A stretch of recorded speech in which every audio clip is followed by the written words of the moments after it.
We had one of our boys from Michigan and his family up or down, and they headed back to Michigan this morning. And so I had a few things that I needed to do once they left for the airport.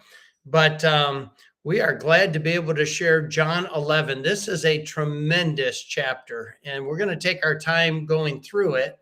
We're going to look at the first 10 verses, and I have entitled this one, There is Safety in Obedience.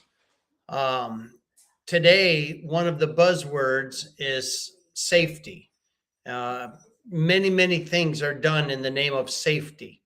Unfortunately, we're being made to believe that we can eliminate risks. I think the idea of eliminating risk is foolish, but I do believe God intends for us to manage risks. And sometimes he asks us to embrace risks. One of the things that was a very dangerous motto during COVID was stay home and stay safe. Well, I understand being wise regarding the potential of a virus spreading, but I will also say that God expects us to live life in light of the circumstances that he places in our lives. And I did not want that motto being a precedent for our young people considering the mission field. Sometimes God calls people to a mission field that is hard, that is difficult, and sometimes dangerous. But God is calling them there. And the safest place for a person is in obedience to what God is asking them, embracing the risk that may be involved, managing it, but obeying God. And so we have that today at the beginning of John 11. Then Jesus, 6 days before the Passover, came to Bethany where Lazarus was, which had been dead, whom he raised from the dead.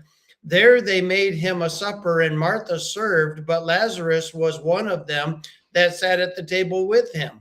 Then took Mary a pound of ointment and, I'm in the wrong one. Chapter 11. Now a certain man was sick named Lazarus of Bethany, the town of Mary and her sister Martha.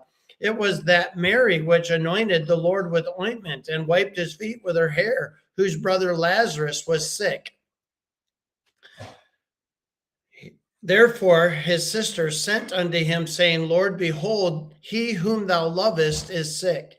When Jesus heard that, he said, This sickness is not unto death, but for the glory of God, that the Son of God might be glorified thereby. Now Jesus loved Martha and her sister and Lazarus.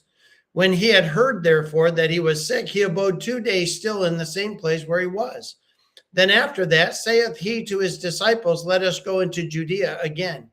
His disciples say unto him, Master, the Jews of late sought to stone thee, and goest thou thither again?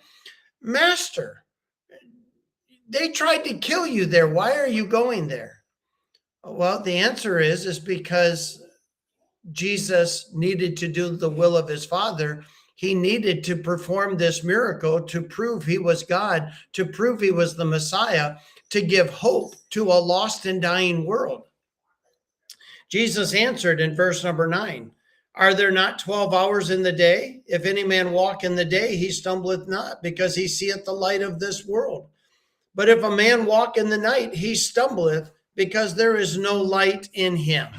Jesus is making a reference to physical walking. It's easier to walk when you can see what is on the ground, what is around you. It's very dangerous to walk where you can't see the ground and you can't see what is around you. But it's a metaphor talking about spiritually. Jesus is saying there are people who are walking in darkness and have no hope. And I am the light of the world. I must show them that I am the light of the world. And we know this story and we know what he's going to do. But at this point, he's helping his disciples to understand that the safest place anybody can be is obeying God, is doing the will of God, is following what God has for their lives. And so I don't know what it is that God is asking you to manage. I don't know what it is that he's asking you to embrace.